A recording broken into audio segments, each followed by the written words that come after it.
Herkese merhaba, kanalıma hoş geldiniz. Bugün sizlerle benim uzun süredir çalışmaktan çok büyük keyif aldığım siperli hasır şapka modelimi anlatacağım. Daha önceki videolarımda hep kağıt ip kullanmıştık. Bu sefer sizlerle rafya iple nasıl hazırlayabileceğinizi göstereceğim. Bunun için bakın şu şekilde bobinler halinde tuhafiyelerde 200 gramlık satılan kağıt iplerden kullanacağım. Numara kodu da burada G39. Dilerseniz bunu bütün tuhafiyelerden alabilirsiniz. Yalnız bazen bazı tuhafiyelerde istenilen kalınlıkta çıkmıyor. Daha önce yine aynı bobinlerden almış olduğum bir rafya ip inanılmaz ince çıkmıştı. Bunu da bir videomda hatta sizlere söylemiştim. Ama bu sefer benim bobinimden çıkan rafya oldukça kaliteli, kopmayan ve kalın bir rafya olarak çıktı karşıma. Bu sebeple bu rafyayı çok sevdim arkadaşlar. Bu rafyadan kullanacağım. Elinizdeki herhangi bir rafyayla da hazırlayabilirsiniz. Ben 5 numara tığ kullanacağım. Silikonlu veya silikonsuz istediğiniz tığ markasını kullanabilirsiniz. Şimdi öncelikle şöyle bir not eklemek istiyorum. Bunu diğer bütün videolarımda çünkü yaşıyorsunuz. Arkadaşlar ben burada sizlere şöyle söyleyeyim. Bir şapka tabanı hazırlıyorum. Ölçü veriyorum. Atıyorum ben 2-3 arttırma yapıyorum. Belki 5 sıra arttırma yapıyorum. İstediğim ölçüye geliyorum. Ama genelde rafya ipinizin ya da farklı bir ip olabilir. Bütün ipler için geçerli. İnceliği ve kalınlığı farklı olabiliyor. Elinizin sıkılığı ve gevşekliği benimle aynı olmayabiliyor. Bu yüzden lütfen santimleri baz alalım. Bana diyorsunuz ki çoğu videomda şapkanızı yaptım kafama girmedi bile. Çünkü hata yapıyorsunuz. Çünkü benim el ayarımla sizin el ayarınız kesinlikle aynı değil arkadaşlar. Ben biraz gevşek örmeyi seven biriyim. Siz daha sık örmeye alışmış biri olduğunuz için benim tabanlarım size küçük geliyor olabilir. Bu yüzden videonun başında anlatmak istiyorum. Lütfen sıra sayısını değil de vermiş olduğum santim sayısını baz alın. Şimdi dilerseniz hemen videomuza geçelim. Şimdi hemen sihirli halka yaparak başlayacağım. Sihirli halkamızın içerisine toplamda 7 adet sık iğne yapacağız. Sihirli halkamı yaptım. Bir zincir çektim. Hemen birinci sık iğne, ikinci sık iğne, 3,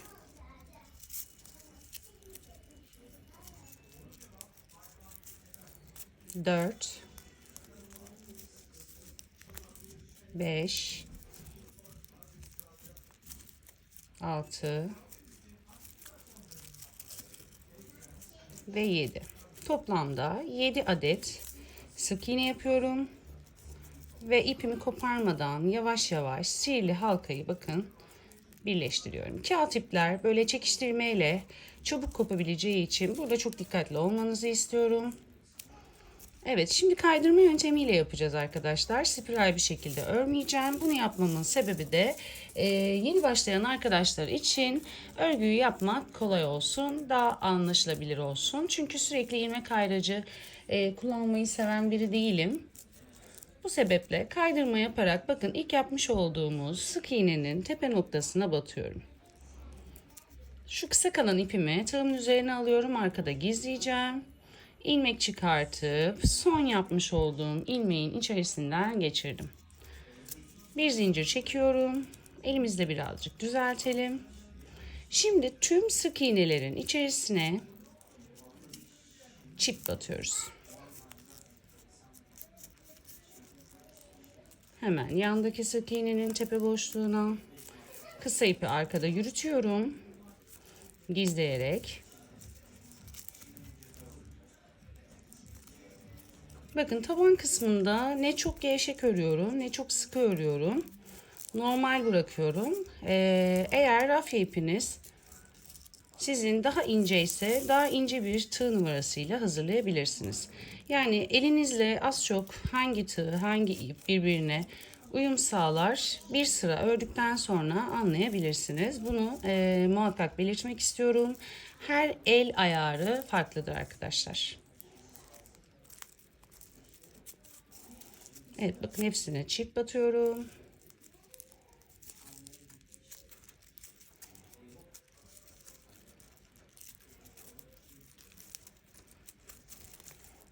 Ben bu şapkamın birebir ölçüsünü vereceğim. Çünkü bu kalıbı çok sevdim. Yani bu birebir ölçüyü çok sevdim.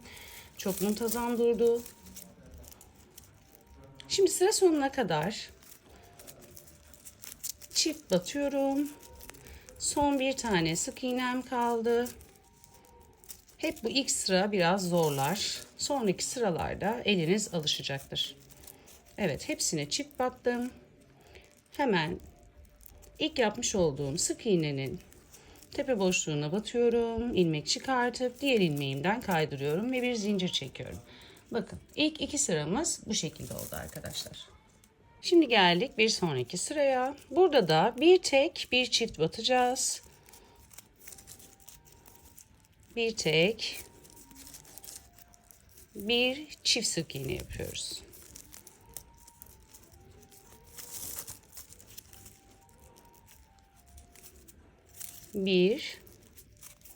Bu arada bu rafya iple yaparken eğer ipinizi bakın bu şekilde düz çıkartırsanız, şöyle rafya ipinizi bu şekilde düz çıkartırsanız her zaman daha güzel bir görüntü elde edersiniz. Tabii bunu her sırada düzenli bir şekilde yapmak mümkün değil.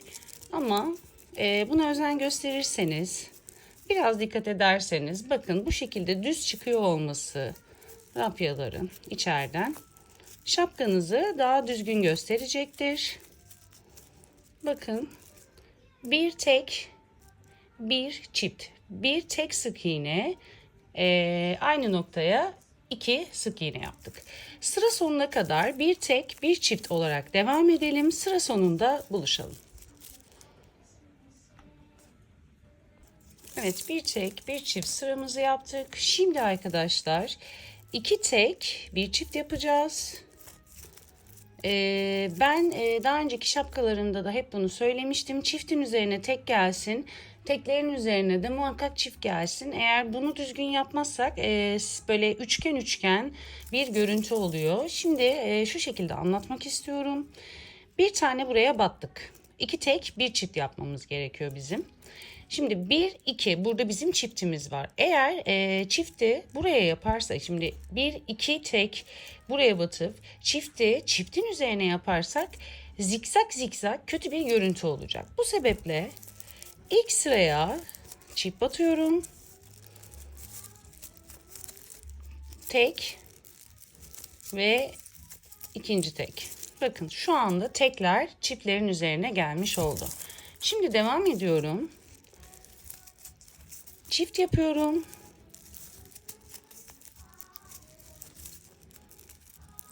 Birinci tekim, yani birinci sık iğnem ve ikinci sık iğnem. Çift yapıyorum. Çift sık iğne. Birinci sık iğnem, bakın çiftin üzerine geliyor. Çiftin üzerine ikinci sık iğnemi yapıyorum. Yani burada eğer böyle üçgen üçgen kare kare bir görüntü olmasını istemiyorsanız muhakkak ilmekleri yer değiştirerek yapın. Yani çiftin üzerine hep tek batın. Çiftin üzerine çift yaparsak otomatikman yamuk yumuk bir yuvarlak halka olacaktır. Yuvarlağımızın düzgün ilerleyebilmesi için çiftlerin üzerine her zaman tek batıyoruz. Şimdi bu sırada 2 tek yaptım. Bir çift batıyorum. Sıra sonuna kadar 2 tek bir çift olarak devam ediyoruz. Bakın 2 tek bir çift sık iğne. Evet, bu sıramı da bitirdim. Başlangıçta çift batmıştık. 1 2 tek yapmıştık. Sonda da hemen bakın çiftten sonra hatta buraya pardon çift batmayı unutmuşum ben. Hemen çift 2 tek sık iğne ile bitiriyoruz. Şimdi ilk yapmış olduğum sık iğnenin tepe noktasına batıp kaydırma yapıyorum. Şimdi 2 tek bir çift yaptık.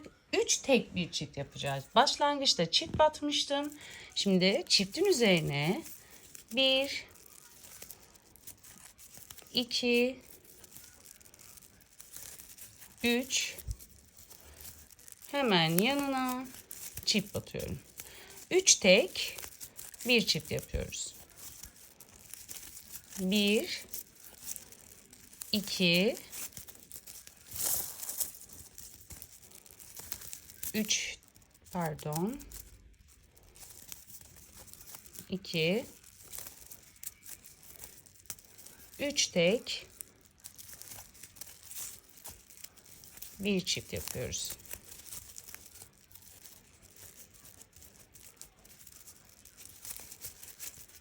Bakın tekler çiftlerin üzerine geldi. 1, 2, 3, yanına hemen 1, aynı noktaya batıyorum. 2 tane sık iğne yapıyorum.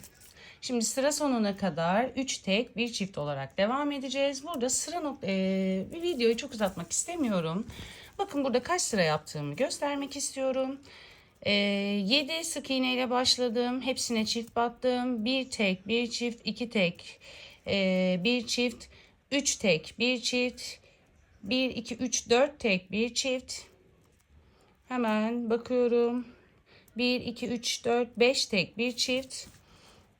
3 6 tek 1 çift. 7 yapmış mıyım? 6 tek 1 çift yapmışım. 7. sıramda, pardon, 7 tek 1 çift yapmamışım. Bu tabii ki de el ayarına göre değişebilir. Ben size taban bittikten sonra ölçü vereceğim. Şimdi bu bizim 3 tek 1 çift sıramızdı. 6 tek 1 çift olana kadar arttırmalara devam edelim.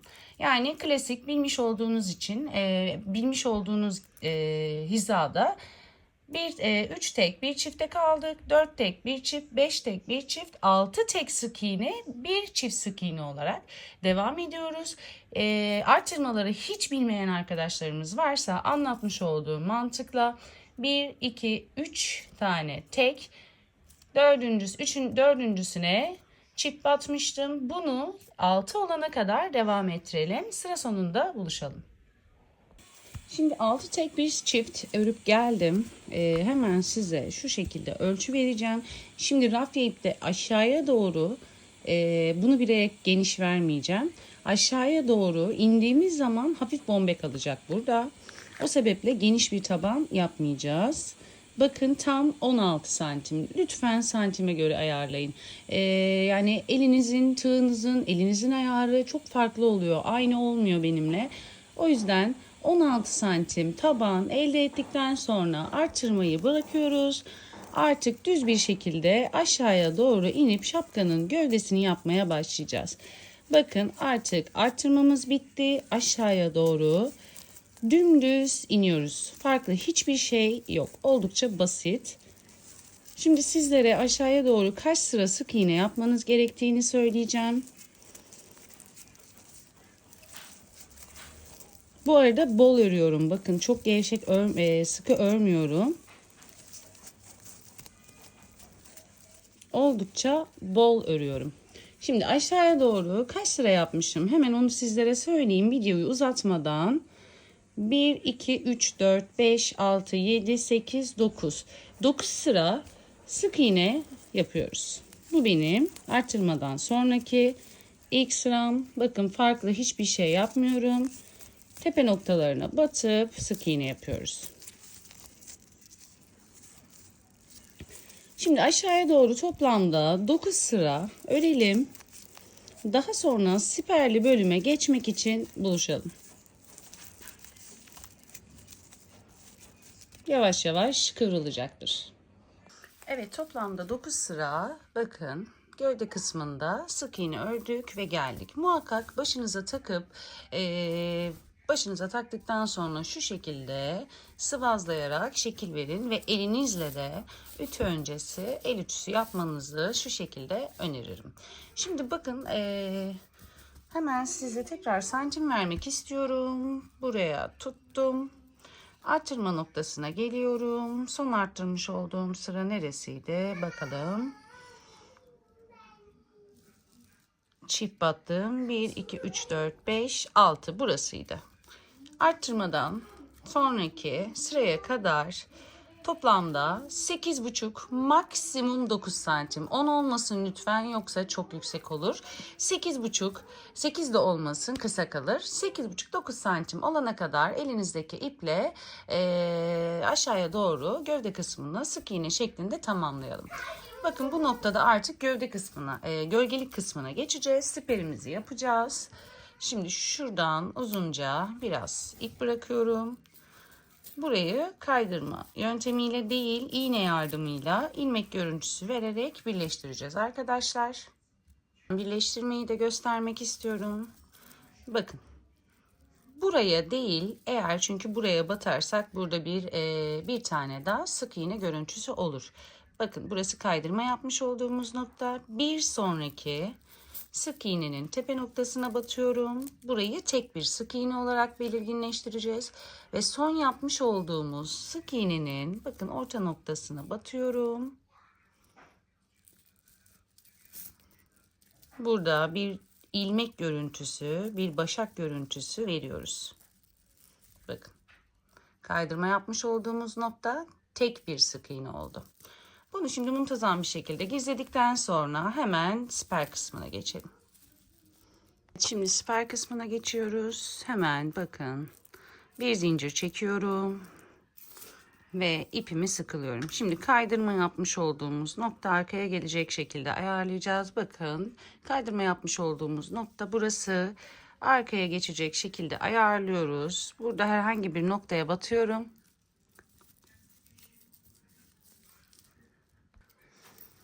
Şimdi bakın burada hemen herhangi bir noktaya batıp sık iğne yapıyorum. Toplamda 14 tane sık iğne yapacağız. 2 3 4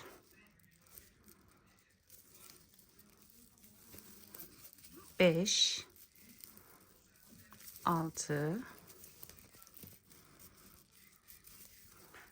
7 8 9 10 11 12 13 14. 14. sık iğneyi yaptıktan sonra bir zincir çekiyorum. Bu noktada ipimi kısa bir şekilde çekiyorum. Buralar öbek öbek durmasın diye bakın arkadan bunu ilmeği çekip sonradan bunu sıkıştırıyorum. Evet, bu bizim 14 sıra ilk sıramız oluyor. Şimdi hemen tekrardan bir zincir çekiyorum, ipimi sıkılıyorum. Artık siperin arttırma noktalarına geldik. Diğer siperli videolarımı izlediyseniz kesin biliyorsunuzdur. Başta ve sonda hep arttırma yaparak gidiyoruz. İlk sırada 14 battık. İkinci sırada hemen bakın tabandaki sık iğnenin tepe noktasına batarak bir sık iğne yapıyorum. Ve ilk arttırmam oluyor. Şimdi buradan sonuna kadar 14 sık iğnenin 14'üne de çift sık iğne batıyoruz. 2 tane sık iğne yapıyoruz her bir tepe noktasına. Başlangıçta bir arttırma, bir, aynı noktaya ikinci sık iğne, hemen yanındakine birinci sık iğne, aynı yere batıyorum, ikinci sık iğne. Sıra sonuna kadar tüm sık iğnelerin tepe boşluklarının içerisine toplamda 2'şer tane sık iğne yaparak devam edeceğiz. Aynı başta da yapmış olduğumuz gibi başta bir arttırma yapmıştık. Son sırada da muhakkak bir arttırma yapıp ondan sonra ipimizi keseceğiz. Sıra sonuna kadar birer arttırma yaparak devam edelim. Çift, çift, çift, çift. Bakın son sık iğneme de 2 tane sık iğne yaptım. Başta yapmış olduğum gibi sonda da hemen bir arttırma yapıyorum. tepeye bir tane sık iğne yaptım. İpimi kestim. Bu ipi burada sıkılıyorum. Ve hemen bir sonraki sıraya geçtim. Şimdi bu sırada da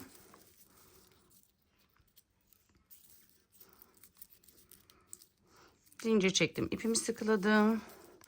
Bir arttırma yapıyorum bakın. Tekrar bir arttırma yapıyorum. İlmek çıkartıyorum. Kısa kalan ipi arkada gizliyorum. Hepsine tek batacağız. Bakın. Çift batmış olduğumuz sık iğnelerin bakın tepe noktasına hepsine tek batıyoruz. Şimdi sıra sonuna kadar videoyu çok uzatmak istemediğim için hemen anlatıyorum size. Hepsine tek battıktan sonra yine başta olduğu gibi sonda da bir artırmamı yapıyorum. İpimi kesiyorum. Tekrar başa geliyorum. Daha sonra tekrar bir sıra daha, yani artırmadan sonra 2 sıra yine bir artırma yaparak sık iğne yapacağız. Yani bu bizim birinci sıra sık iğnemiz. Bundan sonra bir sıra daha sık iğne yapacağız. Çok videoyu uzatmayacağım.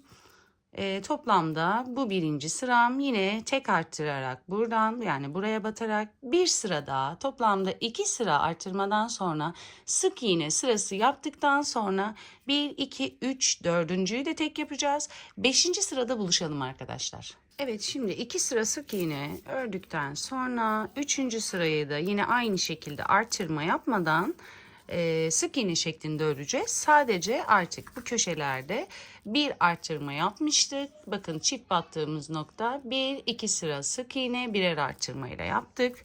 Şimdi bu sırada 2 artırma yapacağız arkadaşlar. 1-2 sırada tek artırma yaptık. Bakın taban kısmına 2 kere batıyoruz. Aynı noktaya değil lütfen, bunu yanlış anlamayın. 2 tane sık iğnenin tepesine battım. Başlangıçta da 2 artırma yaptım. Sonda da 2 artırma yapacağım. Tepe noktalarında artırmamız yok. Aynı üst sıralardaki gibi tek batıyoruz. Sadece burada bilmeniz gereken, başlangıçta ve sonda tabana 2 artırma yapıyoruz. Sıra sonuna kadar tek batacağız. Sonda tabana 2 tane sık iğne batıp arttırma yapacağız. O kadar. Onun dışında başka hiçbir işlem yapmıyoruz. Sıra sonuna kadar gelelim. Sıra sonunda da yine tabana 1-2 tane arttırma yapalım. Tekrar başta buluşalım. Evet, sonda da 2 arttırma yaptım. Şimdi burada bazı kısa kalan ipleri şu şekilde kesin ki çok üst üste binmesin. Çünkü arada hepsini gizlediğimiz için çok fazla birikirse eğer çok fazla üst üste biner ve çirkin bir görüntü olur. Hafif çekin. Şunu keseyim, o kalsın. Burada da bakın altta kalan ipleri şöyle çekin. Çekebildiğiniz kadar. Daha sonra keselim bunları.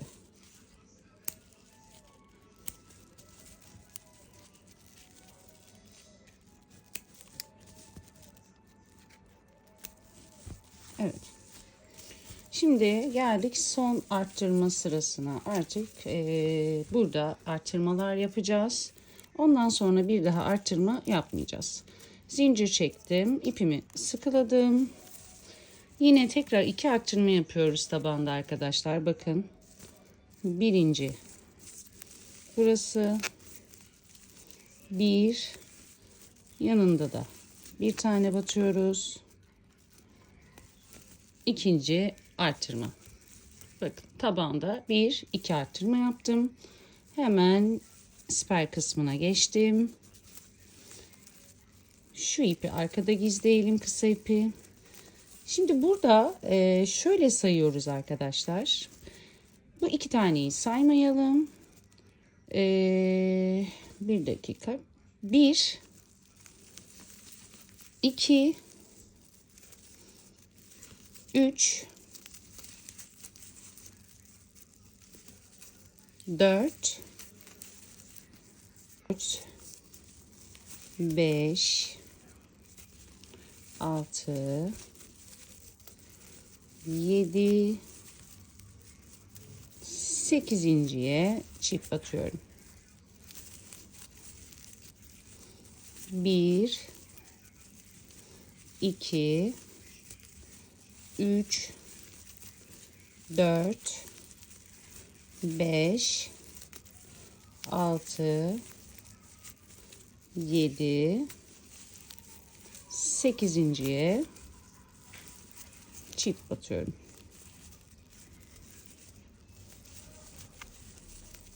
Devam edelim.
Yine 8.'ye çift battım.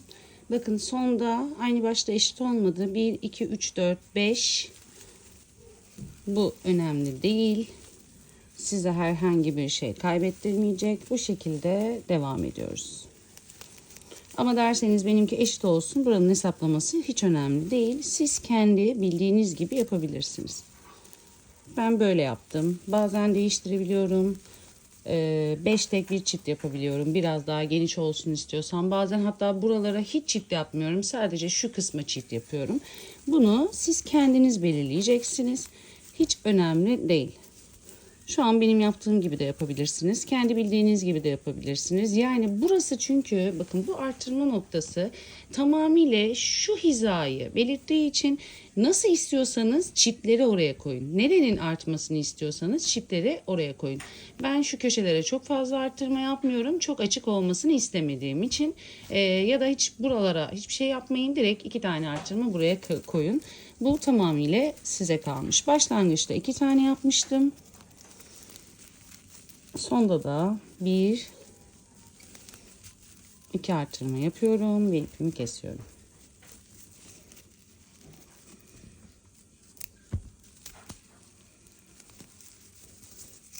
Bakın. Dediğim gibi hiçbir zaman burası birinin eksik, birinin fazla olması bir şey fark ettirmeyecek görüntüde. Siz nereye artırma yapmak istiyorsanız oraya artırma yaparak devam edebilirsiniz. Şimdi hemen devam ediyorum. Zincir çektim. İpimi sıkıladım. 2 artırma yapıyordum. Bu sırada tek artırma yapıyoruz. 2 yapmıyoruz. Artırmadan sonra tek artırma yaptım. Siperin tepesine geçtim. Hepsine tek batarak sıra sonuna kadar devam edeceğim. Sıra sonunda da yine bir artırma yapacağım. Bu sırada başta ve sonda birer artırma yapıyoruz. Yani artırma derken bunu yanlış anlamayın. Tabana artırmayı birer tane yapıyoruz. Sıra sonuna kadar devam edelim. Yeni sırada buluşalım. Hepsine tek batacağız. Bu sırayı da bitirdim. Geldik son sıramıza. Şimdi eğer bu sırayı yaparken bir kafanıza takın. Burası sizin için yeterliyse direkt kaydırma yapabilirsiniz. Bakın ben birebir aynıyı söylüyorum size. Dediğim gibi artırmaları dilediğiniz yerde, geniş olmasını istediğiniz yerde kullanabilirsiniz. Bu benim son artırmam olacak. Ve şapkayı bitiriyoruz. Yine tek değil 2 artırma yapıyorum. sıra sonuna kadar tüm sık iğnelerin tepe noktasına tek batıyorum. Hiç kesmeden sonra kaydırma yapacağız. Sıra sonuna kadar tüm sık iğnelerin tepesine tek batalım. Sıra sonunda ipinizi kesmeyin. Kesmeden direkt kaydırmaya geçeceğiz. Videoyu uzatmak istemediğim için sıra sonuna kadar örmeyeceğim. Bu şekilde sık iğneler yapalım. Sıra sonunda ipimizi kesmeyelim ve beni bekleyin. Bakın sıra sonuna kadar geldim. Şimdi 2 artırma yapacağım. Dibe batıyorum. Yani tabana batıyorum. 1, yanına batıyorum. 2. Şimdi bu noktada kesmiyorum arkadaşlar. Kaydırma yapıyoruz artık. Bitti. Direkt ipimi biraz uzatayım. Hemen yanındakine batıyorum. Arkadan şu kısa ipler artık burada kalabilir. Onlara ihtiyacımız yok. Keseceğiz. İlmek çıkartıp kaydırma yapıyorum. Yanındakine batıp ilmek çıkartıp kaydırma. Yanındaki sık iğnenin tepesine batıp ilmek çıkartıp kaydırma yapıyorum. Artık sıranın, bakın burada bizim birleştirme noktamız vardı. Buraya batıyorum. Kaydırma yapıyorum. Şimdi kaydırma yaparken biraz daralıyor. Direkt hemen kafanıza takıp neden benim başıma olmadı demeyin. Çünkü kaydırma yaptığımız sırada ister istemez biraz bakın arka kısım daralıyor. Muhakkak elimizle ütü yapacağız, açacağız. Sonra da ütü yapacağız. Hatta ütüyü de yaparken sizlere göstereceğim ben nasıl yaptığımı. Çünkü genelde bana bitmiş şapkaları atıyorsunuz. Ben yaptım bitti. Hayır, hasırlarda yaptıktan sonra şapkanız eğer el ütüsü yapmadıysanız, hafif buhar vermediyseniz maalesef ki bitmiyor. Muhakkak hafif bir ipiniz çok ince ise, çok ince olduysa üstüne bir tülbent koyup hafif bir buhar vereceksiniz ki şapkanız şekil alsın. Sonra çok yamuk yumuk görüntüler ortaya çıkıyor. Bunu hep detaylı anlatmaya çalışıyorum. Evet bakın. Sıra sonuna geldim. Pardon. Bu arada kağıt iple kaydırma yapmaktan nefret ediyorum diyebilirim. Çok zor gerçekten. Şimdi sonuncuya battım. Hemen siperin tepesine çıktım. Siperdekileri artık kaydırma yapıyorum bakın. Biraz geniş çekin. Şöyle çok darlaşmasın. Gerçi dediğim gibi buharla bunları açacağız ve elimizle de bakın şekil vereceğiz.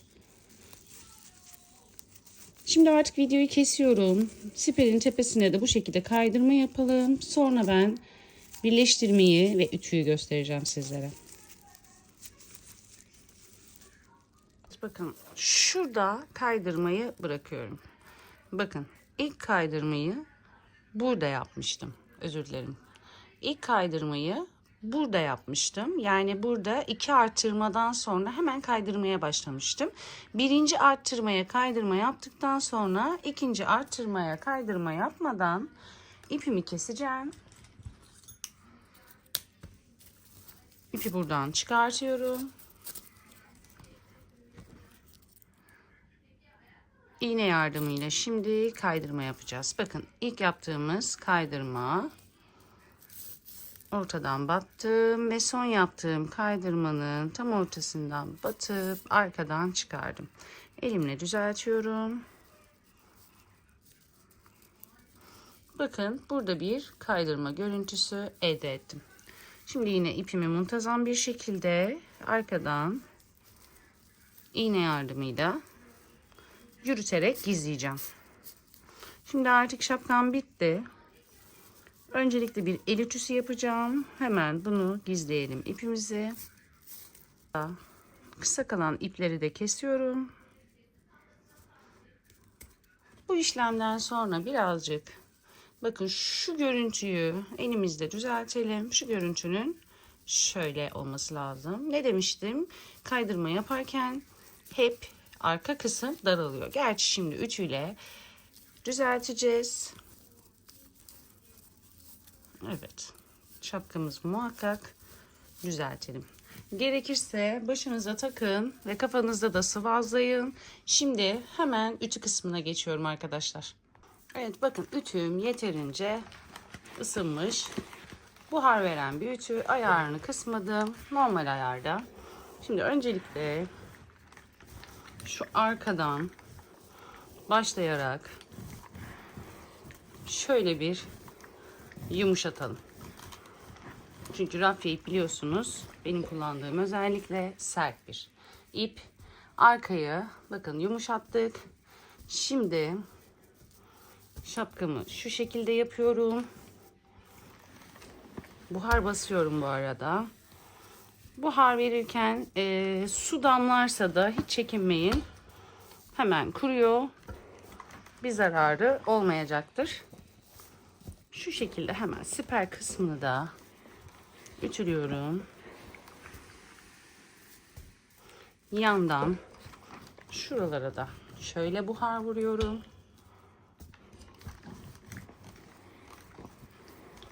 Arka kısmını incelttim. Tamamdır. Geri kalanlar tamamıyla artık başınızda vereceğiniz, elle ayarlayabileceğiniz şekillerdir. Bakın. Oldukça muntazam oldu. Dediğim gibi ipinizin inceliğine, kalınlığına göre bu şekilde değişebilir. Önemli olan ölçüler. Siperin uzunluğunun ölçüsünü de isterseniz eğer siperin uzunluğunun ölçüsünü de vereyim hemen sizlere. Buradan vereyim hatta. Buradan ilk başlangıçtan aşağıya kadar 9 santim arkadaşlar. Bu şekilde benim dediğim gibi birebir yapmak isterseniz ölçülere göre böyle bir siperli şapka elde etmiş olursunuz. Umarım videomu beğenmişsinizdir. Beğendiyseniz lütfen beğen butonuna basmayı, abone değilseniz abone olmayı unutmayınız. Bir sonraki videoda görüşmek üzere. Hoşça kalın.